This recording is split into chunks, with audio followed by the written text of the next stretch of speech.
اللہ اللہ حضرت عمر کا بیٹا مصر گیا، وہاں سے کمائی کر کے لایا، تجارت کرنے گیا، لاکھوں کا مال۔ کون سا باپ ہے دنیا میں جس کا بیٹا باہر سے پیسے لے کے آئے تو ابا تفصیل پوچھے کہ بیٹا کہاں سے کمائے، کہاں سے لایا، کتنے ملے، کیوں آئے؟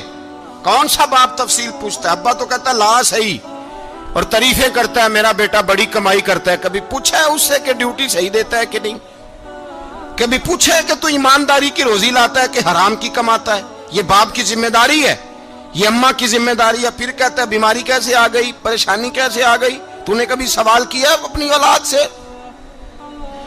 حضرت عمر فاروق رضی اللہ تعالیٰ عنہ کا بیٹا مصر سے پیسے کما کے لایا تو جناب عمر نے بلایا، فرمایا بیٹے اتنی تو تیرے پاس راس ہی نہیں تھی، تھوڑے سے تو پیسے لے کے گیا تھا، اتنی کمائی کیسے ہو گئی؟ اتنے تو پیسے نہیں تھے صاحب، کہاں سے کمائی لائے؟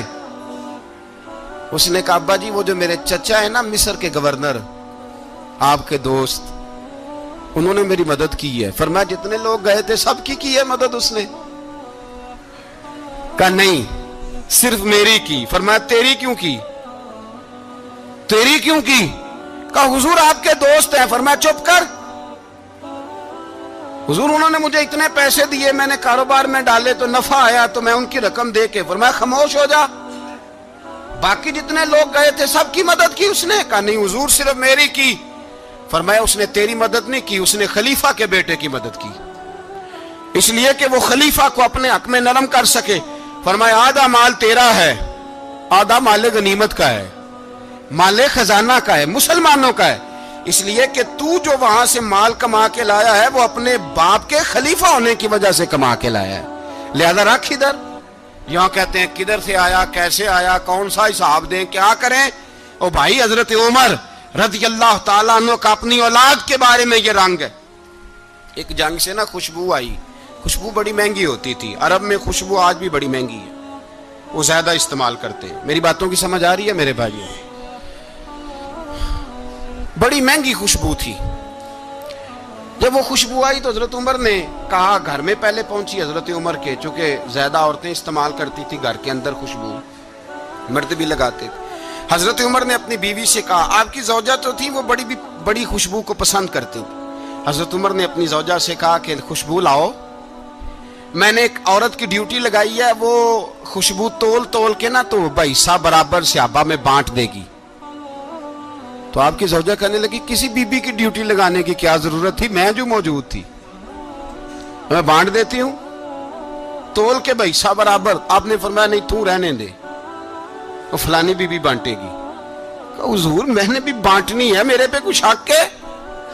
آپ نے فرمایا نہیں تو تفصیل نہ پوچھ، تو خوشبو دے دے، کوئی اور بانٹے گی۔ خاتون خانہ تھی نا، کہنے لگی نہیں مجھے بھی آج آپ کو بتانا ہی پڑے گا کہ کوئی جو بانٹ سکتی ہے تو میں کیوں نہیں بانٹ سکتی؟ زوجہ کہتی عمر نے بات کی تو میری چیخیں نکل گئی۔ حضرت عمر فرمانے لگے جب تو خوشبو بانٹے گی نا تیرے ہاتھوں کو بھی لگے گی، تیرے دوپٹوں کو بھی لگ جائے گی۔ اگر رب کریم نے مجھ سے سوال پوچھا کہ عمر خوشبو تو مسلمانوں کی تھی، تیری بیوی کے دوپٹے کو کیوں لگ گئی، تو میں اللہ کے حضور کیا جواب دوں گا؟ اگر اللہ نے یہ سوال کیا کہ تیری بیوی نے کیوں لگائی، وہ تو حصہ تھا مسلمانوں کا، تو تو نے تیری بیوی نے کیوں لگائی؟ تو فرمایا میں نہیں چاہتا کہ اللہ کے حضور مجھے اور تجھے باز پرس ہو، لہذا کسی اور کو بانٹنے دے۔ زوجہ روئی اور تڑپ کے کہنے لگی عمر مجھے لگتا ہے صبح قیامت بھی تیری بیوی ہونے کی وجہ سے اللہ مجھے جنت عطا فرما دے گا، تیری زوجہ ہونے کی برکت سے۔ بھائی یہ معیار رکھا، خدا کی قسم ایسا شخص تاریخ میں دوبارہ نہیں آیا۔ اتنا بڑا آدمی، اتنا بڑا شخص، اتنا بڑا آدمی، اور پھر رنگ یہ ہے کہ عمر 22 لاکھ مربع میل کا حکمران، 22 لاکھ، اور کھجور کے درخت کے نیچے مٹی کا ڈھیلا لے کے سو گئے ہیں، پرواہ کوئی نہیں، کوئی مسئلہ ہی نہیں۔ 2 غلام ساتھ بیٹھے تو ایک روٹی حضرت عمر نے گھر سے منگوائی، تھوڑا سا سرکہ، تو غلام کہنے لگے ہم نے بھی کھانی ہے۔ فرمایا کوئی حرج نہیں، روٹی کو پیٹ بھر کے کھانا ضروری تو نہیں، 3 حصوں میں بانٹ لیتے۔ ایک آدمی آیا ہوا تھا مصر کا رہنے والا ملنے کے لیے، اس نے پوچھا عمر کدھر ہے؟ تو کہا وہ ادھر جاؤ مسجد میں بیٹھے ہوں گے. اور واپس آیا تو کہنے لگا وہاں تو 3 غلام بیٹھے ہیں, ایک روٹی بانٹ بانٹ کے کھا رہے ہیں, لگتا ہے کئی دنوں سے روٹی نہیں ملی. کہا 3 غلام تو کوئی نہیں, وہاں 2 ہی تھے, تیسرے تو امیر المومنین تھے. اس نے کہا نہیں نہیں, 3 غلام ہیں, کپڑے بھی ایک طرح کے پہنے ہوئے ہیں, بلکہ 2 کے تو پھر صحیح ہیں, تیسرے کے تو زیادہ ماڑے ہیں. کپڑے بھی ایک طرح کے, کھانا پینا بھی ایک طرح کا, اور ان کا نشست برخاست بھی ایک طرح کی ہے, لہذا کوئی فرق نہیں. حضرت ابو ہریرہ کہتے ہیں میں لے کے آیا, اور جناب عمر کو جب میں نے کچی زمین میں تامت سمیٹ بیٹھے دیکھا تو میں رو پڑا. میں نے اس مصر سے آنے والے کو کہا تو اس کے جلوے دیکھ, اگر اس کی ذات میں اتنا حسن ہے تو محمد عربی کا مقام کیا ہوگا. یہ مقام غور ہے, مقام غور. 10 محرم کو لوگ دیگے پکائیں گے نا, نہیں پکانی ہے, کوئی بول دے نہیں, ہاں نہ نہیں کر دے, پروگرام بدلیا تو نہیں دی عید کی کہ وہی کام شروع ہوا ہے لاسٹ ٹائٹ ہونے والا. کیوں جی, پکنی ہے نا دیکھیں 10 محرم کو انشاءاللہ تعالی, ہم بھی پکائیں گے انشاءاللہ, یہاں بھی پروگرام ہوگا. تو 10 محرم کو جو دیگ پکنی ہے تو ایسا نہیں ہو سکتا کہ 1 محرم کو حضرت عمر کے نام کی بھی کوئی پک جائے. اگر امام حسن حسین کے نام کی دیگیں پکے تو جو امام حسن حسین سے پیار کرنے والے ہیں, جو امام حسن حسین سے, ہم لوگوں نے بھی عجیب رٹا اپنایا ہے نا, ہم لوگ بات کا ایک پہلو دیکھتے ہیں دوسرا نہیں دیکھتے. حضرت امام حسن اور حسین کو بھی نبی پاک نے شہید کہا, اور جناب عمر کو بھی رسول اللہ نے خود شہید فرمایا. فرمایا شہید ہے, خود فرمایا اپنی زبان سے کہ یہ شہید ہے, خود میرا عمر شہید ہے. تو ان کے نام کی دیگ نہیں پکنی چاہیے, اس طرف نہیں ہماری توجہ ہونی چاہیے. اور اہل بیت نبو, یہ بات میں پہلے بھی کرتا ہوں, آج پھر کرنا ضروری سمجھتا ہوں. اہل بیت کا پیار, سن لو کان کھول کے, اہل بیت کا پیار اگر ہمیں کسی نے سکھایا ہے تو سیدنا عمر فاروق نے سکھایا ہے. اہل بیت نبوت کی محبت اگر کسی نے سکھائی ہے تو کس نے سکھائی ہے؟ بول کے بتائیے. حضرت عمر نے. اہل بیت کا پیار ہمیں حضرت عمر نے بول کر کے سکھایا ہے. بھائی یاد رکھیں, کسی کی طاقت نہیں تھی دم مارنے کی حضرت عمر کے سامنے, طاقت ہی نہیں تھی. کیسر و کسرا کانپ جاتے تھے, جرت ہی نہیں کرتے تھے حضرت. اور ہمارے تو تعلقات بڑے ہیں نا غیروں سے. حضرت ابو موسیٰ اشعری رضی اللہ تعالیٰ عنہ فرماتے ہیں میرا منشی سائی تھا, وہ کاتب کہتے تھے وہ لوگ, میرا حساب کتاب عیسائی تھا. تو فرماتے ہیں ایک دن میں نے وہ سارا حساب کتاب لین دین کے حضرت عمر کو دکھائے تو فرمانے لگے جس نے لکھے ہیں اس کو بلاؤ. کہنے لگے ضرور مسجد نہیں آ سکتا. کیوں نہیں آ سکتا؟ کہنے لگے وہ عیسائی ہے. کہتے ہیں حضرت عمر جلال میں آ گئے. آپ فرمانے لگے جنہیں رب دور کرتا ہے تم کیوں قریب کرتے ہو؟ جنہیں اللہ دور کرتا ہے. فرمایا تم غیروں کو اگر عہدے دو گے تو اپنوں کا کیا بنے گا؟ اگر تم غیروں کو عہدے دو گے تو اپنوں کا. یہ سوچ ہے جو آج برما کے مسلمانوں کے لیے بھی ضروری ہے. کہا اگر تم غیروں کو عہدے دو گے تو اپنوں کا. ہم نے غیروں کو عہدے دیے تو دیکھا نا اپنے کس طرح کاٹے جا رہے ہیں. غیروں کو جو عہدے دے دیے جرانے سارے غیروں سے.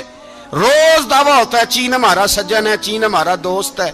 او بھائی دوست ہے تو اس سے کہو نا کہ برما تو تمہاری ایک چھوٹی سی ریاست ہے, چین کے بغیر تو وہ سانس بھی نہیں لے سکتا. اس کو کہو نا اس حکومت پہ دباؤ ڈالے. لیکن ہم لوگوں نے غیروں کو عہدے دیے تو اپنے پس گئے. حضرت عمر کہتے تھے ذمی کا ہم ادب کریں گے, ذمی کافر کا ہم, ایسا کافر جو مسلمان ریاست کو قبول کرے, بدامنی نہ پھیلائے. ایک آدمی کو آپ نے دیکھا آنکھوں سے نابینا ہے اور بھیک مانگ رہا ہے, تو حضرت عمر کو نظر آ گیا. فرمایا کون ہو؟ اس نے کہا میں یہودی ہوں. فرمایا بھیک کیوں مانگتے ہو؟ کہا جب تک تندرست تھا مسلمانوں کو جزیہ دیتا تھا, بوڑھا ہو گیا ہوں کیا کروں. حضرت عمر نے گھوڑے کی پشت پہ بٹھایا, کافر کو گھوڑے کی پشت پہ بٹھایا اور بٹھا کے مدینے لائے. حضرت علی شیر خدا وزیر خزانہ تھے. فرمایا علی اس کا وظیفہ جاری کرو. کہا یہ کون ہے؟ فرمایا یہ یہودی ہے لیکن یہ ہمیں جزیہ دیتا رہا, بوڑھا ہو گیا بیچارہ, بھیک مانگنے پہ مجبور ہے, ہماری حکومت کے اندر رہتا ہے, اس کا پورا وظیفہ جتنا خرچہ اتنا وظیفہ لگاؤ. حضرت علی کہتے ہیں میں وظیفہ لگا رہا تھا اور وہ میرے نبی کا کلمہ پڑھ رہا تھا, وہ رسول اللہ کا کلمہ پڑھ رہا تھا. یہ مزاج, یہ نہیں کہ کافر. حضرت عمر نے گورنروں کو خط لکھے تھے کہ زبردستی کسی کو مسلمان نہیں کرنا, جہاں ان کی عبادت گاہیں بنی ہو گرانی نہیں, کوئی مندر کوئی گرجا ضائع نہیں کرنا. اسلام سب کو جینے کا موقع دیتا ہے، پر بےایمانوں، ظالموں، بدذاتوں، تمہیں یہ کہتا ہے کہ ہم تمہیں جینے کا موقع دیتے، تم بھی مسلمانوں کو جینے کا موقع دو۔ یہ جہاں بستے ہیں، جہاں رہتے ہیں، انہیں وہاں جینے کا موقع دو، انہیں بھی اللہ اکبر کہنے کا موقع دو، انہیں بھی قرآن پڑھنے کا موقع دو، انہیں بھی رسول اللہ پر درود پڑھنے کا موقع دو۔ ہمارے ملک میں عیسائی اپنی مرضی سے کھلے عام تبلیغ کرتے ہیں، یہاں تو چینل چلائے ہیں عیسائیوں نے۔ کسی مذہبی جماعت نے کبھی جلوس نکالا ہے کہ عیسائیوں کا چینل بند کرو؟ بولے نکلا ہے کہ نہیں نکلا؟ کتنے ظلم کی بات ہے۔ ہم جب غیر کو اتنا تحفظ دیتے ہیں، اتنا تحفظ دیتے ہیں، ہم نے دیکھا ہے، مجھے بیسیوں لوگوں نے عید پہ ٹیلی فون کیے کہ عیسائیوں کو قربانی کا گوشت دے لیں، مجبور ہیں جی، دروازے پہ آ گئے ہیں، ہمارے کام کاج کرتے ہیں۔ بیسیوں لوگ، عام آدمی کے دل میں ان کا اتنا جذبہ ہے، وہ مسائل کا بیان کرنے ایک علیحدہ بات، لیکن ہمارے دل کافر کے حق میں بھی نرم ہو جاتے ہیں۔ تم کس قدر زیادہ بے ایمان ہو، اور کفر کس قدر زیادہ ذلیل ہو گیا ہے کہ مسلمان کے حق میں نرم ہوتا ہی نہیں۔ اور اس سے بڑے ذلیل وہ ہیں جو ان ذلیلوں کے سپورٹر ہیں، وہ کسی عرب ملک کے حکمران ہو یا کسی اور جگہ کے، وہ بڑے ذلیل ہیں جو ان ذلیلوں کے سپورٹر ہیں، جو برما کی بچیوں کے قتل پر اپنی حکومتیں چمکا رہے ہیں۔ انہیں شرم نہیں آتی، اس قدر مسلمان تڑپا ہے، لیکن ان بے غیرتوں کو ذرا ہوش نہیں آئی، اور یہ ان کے کماش، ان کے دلال جو ہر جگہ ان کی سپورٹ کر کے اپنی حکومتیں قائم کرتے ہیں، ان بے ایمانوں کو پتہ نہیں کہ کب ان پر اللہ کا عذاب اترے گا اور کس طرح ان کے پرخشے اڑیں گے۔ تمہیں اپنی ذلت اور رسوائی نظر نہیں آ رہی کہ زمین کس طرح تمہارے لیے تنگ ہو گئی ہے؟ اس سے زیادہ اور تمہاری رسوائی کیا ہوگی؟ ڈرو اللہ سے، اور یہ تو دنیا کا عذاب ہے۔ ان بطش ربک لشدید، میرا رب کہتا ہے قیامت تو قائم ہونے دے، جتنا سخت تیرے رب کی پکڑ ہے اتنی کسی دوسرے کی ہو سکتی ہے، یاد رکھیں۔ اور تھوڑا احتیاط کریں ہم سب لوگ بھی، جو ہم لوگ آدھی زبان بول کے بھی ان کی سپورٹ کرتے ہیں، اب شرم آنی چاہیے ہمیں ان حکومتوں کی سپورٹ کرتے جو مسلمانوں کی لاشوں کے اوپر حکومتیں قائم کرتے ہیں، شرم آنی چاہیے۔ بہرحال بات دور نکل جائے گی، اور میں اپنے مضمون پہ رہتا ہوں۔ اہل بیت کا پیار اگر سکھایا ہے تو جناب عمر نے سکھایا ہے رضی اللہ تعالی عنہ، امام حسن ملنے۔ آپ یقین کریں، میں جب اس واقعہ کو پڑھتا ہوں تو میرا دل جھوم جاتا ہے۔ میں کہتا ہوں یار، ڈاڈا ہونا اپنی جگہ پہ، عشق ہونا اپنی جگہ پہ، انسان کا باوقار ہونا اپنی جگہ، جہاں کھڑے ہونا تھا وہاں یہ کھڑے ہوتے تھے، اور جہاں جھکنا تھا وہاں یہ ان لوگوں میں اقبال نے کہا تھا تیری نگاہ ناز سے دونوں مراد پا گئے، عقل غیاب و جستجو، عشق حضور و اضطراب۔ جہاں اگر آیا ہے سامنے کیسر و کسرا تو عمر جیسا دلیر کوئی نہیں، اگر سامنے آیا ایران کا بادشاہ تو عمر جیسا تگڑا کوئی نہیں، اگر آیا ہے سامنے غسان کا بادشاہ تو عمر جیسا عادل کوئی نہیں، لیکن اگر علی کا بیٹا آیا ہے، اگر فاطمہ کے لال پارے آئے ہیں، تو پھر فاروق اعظم سے جیسا محب کوئی نہیں، پھر ان سے جیسا پیار کرنے والا کوئی نہیں۔ اندر بیٹھے ہیں جناب عمر، اندر تنہائی میں کچھ وزیروں سے گفتگو ہو رہی ہے، میٹنگیں جاری ہیں۔ آپ کے بیٹے ملنے آئے جناب عبداللہ ابن عمر، ابا جی ملنا ہے، بات ٹھہرو، بات کر رہا ہوں، کوئی نہ اندر آئے۔ صاحبزادہ باہر کھڑا ہے، تھوڑی دیر گزری تو امام حسن بھی آ گئے۔ کون آئے؟ آپ کو جو ملے گا امام صاحب کا نام لینے سے، وہ سردار ہیں جنتیوں۔ کون آئے؟ سارے بولیے، امام حسن، تیری نسل پاک میں ہے بچہ بچہ نور کا، تو ہے نے نور تیرا سب گھرانہ۔ امام حسن آئے تو حضرت عبداللہ ابن عمر کو دروازے پہ کھڑے دیکھا، کہا امیر المومنین کہاں ہیں؟ کہنے لگے حضرت عمر کے بیٹے، کہنے لگے وہ اندر بیٹھے، کچھ میٹنگ ہو رہی ہے، اور انہوں نے کہا کوئی اندر نہ آئے، لیکن آپ جانا چاہیں تو چلے جائیں، آپ جانا چاہیں تو، تیری نسل پاک میں ہے بچہ بچہ نور، آپ جانا چاہیں تو چلے جائیں۔ تو انہوں نے کہا جب آپ باہر کھڑے ہیں تو مجھے کوئی اتنا ضروری کام نہیں، اور ابھی زور کی نماز تھوڑی دیر میں ہوگی، میں مسجد میں مل لوں گا امیر المومنین سے۔ یہ بات کہہ کے امام حسن چلے گئے۔ یار اتنی بڑی بات نہیں تھی، اتنی بڑی بات نہیں تھی۔ وہ میرے استادوں کا بیٹا بھی آئے تو کہا ٹھیک ہے جی، وہ سوئے ہوئے ہیں، کوئی غرض نہیں یار، میں ٹھہر کے آ جاؤں گا، کوئی بڑی بات نہیں تھی، دیکھا جائے تو بڑی بات نہیں تھی، پر بات بہت بڑی تھی، اس لیے کہ یہ خالی حسن نہیں، یہ حسن ابن علی ہے، یہ حضرت فاطمہ کے لخت جگر، حضرت عمر باہر نکلے, عبداللہ ابن عمر سے پوچھا کوئی آیا تو نہیں؟ تو کہا حضور امام حسن آئے تھے. تو کہا پھر شہزادے کو اندر کیوں نہیں بھیجا؟ کہا میں نے کہا تھا. وہ کہنے لگے اگر امیر المومنین مصروف ہیں تو میں ظہر میں مل لوں گا. حضرت عمر رونے لگے, فرمایا بیٹے تو نے اچھا نہیں کیا. پھر مسجد نہیں گئے, سیدھے امام حسن کے دروازے دستک دی. امام حسن باہر آئے, کہا شہزادے آئے تھے تو ملے کیوں نہیں؟ تو امام حسن کہنے لگے حضور آپ کا اپنا بیٹا دروازے پہ کھڑا تھا, آپ کا اپنا بیٹا دروازے پہ کھڑا تھا, اور منع بھی کیا تھا آپ نے تو میں زور میں مل لیتا. حضرت امام حسن فرماتے جوش جذبات میں جناب عمر نے سر سے پگڑی اتار دی, جوش جذبات میں. کہنے لگے حسن میرے بیٹے کا اور آپ کا کیا مقابلہ؟ کیا اس کی ماں کا نام فاطمہ الزہرا ہے؟ کیا اس کی نانی کا نام خدیجۃ الکبریٰ ہے؟ کیا اس کے نانے کا نام محمد مصطفیٰ ہے؟ آپ کا اور اس کا کیا مقابلہ؟ پھر رو پڑے اور کہنے لگے بیٹے میں مکے کے صحراؤں میں اونٹ چرایا کرتا تھا, یہ جو میرے سر پر عزت کے بال ہیں یہ تیرے نانے کے اگائے ہوئے. میں مکے کے خبردار شہزادے خبردار. او بھائی اہل بیت نبوت کے ادب کا رنگ اگر سکھایا ہے تو سیدنا عمر نے سکھایا ہے. حضرت عمر فاروق اتھارٹی ہے, اسلام کی اتھارٹی. یکم محرم حضرت عمر کی شہادت ہے. یہودی بول اٹھا, کافر بول اٹھا. اگر 6 مہینے عمر دنیا میں اور رہتے تو دنیا میں کوئی کافر موجود نہ ہوتا. 6 مہینے. اور جب اس بطل جلیل کا جنازہ اٹھا, اللہ بخاری پڑھیے نا, اللہ مرزقنا شہادت فی سبیلک, اللہ بسترے کی موت نہ دینا شہادت کی دینا. عمر شہید ہوئے, مسجد نبوی میں نماز پڑھاتے, اور جب جنازہ اٹھا تو مدینے کا پھر پیچھے جو دلیر بچے وہ مولا علی تھے. مولا علی, جناب عمر کا جنازہ اٹھا تو سب سے پہلی ہائے جو نکلی وہ حضرت علی کی زبان سے نکلی, اور حضرت علی ساری داڑھی آنسوؤں سے بھر گئی. لوگوں نے کہا کہ علی کیا ہوا؟ فرمانے لگے تم دیکھ نہیں رہے جنازہ کس کا اٹھا ہے, پلٹ کے دیکھو تو صحیح, تم پتہ نہیں یہ کون گیا ہے. کہ حضور کیا ہوا؟ آپ فرمانے لگے عمر اس طرح کے کام کر کے گیا ہے, اب ان کے رستوں پہ کون چلے گا؟ کون اس کے جگر راہ وفا میں؟ میں نقش ایسے چھوڑ آیا ہوں, میں جس منزل سے گزرا ہوں وہ اب تک یاد کرتی ہے.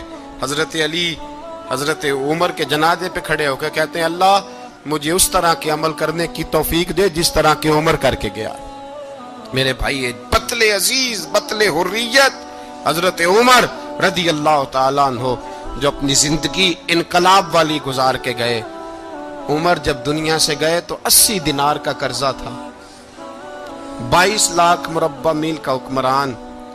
اور اپنے بیٹے سے کہنے لگے بیٹے کوشش کرنا تیرے خاندان والے مل کے میرا قرضہ اتار دے, میری قبر پہ بوجھ نہ رہے, اور اگر خاندان والے مدد نہ کریں تو میرے دوستوں سے بات کرنا, وہ مدد نہ کریں تو پھر علی سے بات کرنا. ان کا پیار آپس میں اتنا, اور تو اختلاف ثابت کر رہا. 80 دینار کا قرضہ چھوڑ کر حضرت عمر دنیا سے گئے, اور جاتی دفعہ کہہ گئے میرے بعد میرے بچوں کو حکومت کے مشورے میں بھی شامل نہ کرنا, حکومت کے مشورے میں بھی میری اولاد شامل نہ ہو. اتنا بڑا شخص اتنا بڑا رنگ دے کے یکم محرم کو جب عمر فاروق کا وصال ہوا تو بیٹے سے کہنے لگے اماں عائشہ سے جا کے کہو میرا بھی نبی پاک کے روزے میں دفن ہونے کو دل کرتا ہے. ایک قبر کی جگہ ہے اماں جی نے اپنے لیے رکھی ہے, بخاری ہے بخاری. حضرت عائشہ کے پاس صاحبزادے گئے, کہنے لگے اماں جی عمر کو زخم لگ گیا ہے, حالت بڑی پریشانی والی ہے. وہ کہتے ہیں اگر اماں اجازت دیں. سید عائشہ رو پڑی, فرمانے لگی کہ وہ اپنی قبر کی جگہ تو نہیں نہ کسی کو دیتا, پر عمر نے کمال ہی بڑا کیا. اسے کہو جاؤ گنبد خضرا میں قیامت تک جو مصطفیٰ پہ اور ابو بکر پہ سلام پڑے گا وہ تجھ پہ بھی سلام پڑھ کے جائے گا, جاؤ میں نے جگہ دی. اور اگر آپ نے ابھی تک ہمارا چینل سبسکرائب نہیں کیا تو فوراً سبسکرائب کیجئے, ساتھ ہی بیل آئیکن پر کلک کریں تاکہ مزید آنے والی ویڈیو ہیں وہ آپ کو وقت پر ملتی رہیں. اللہ حافظ.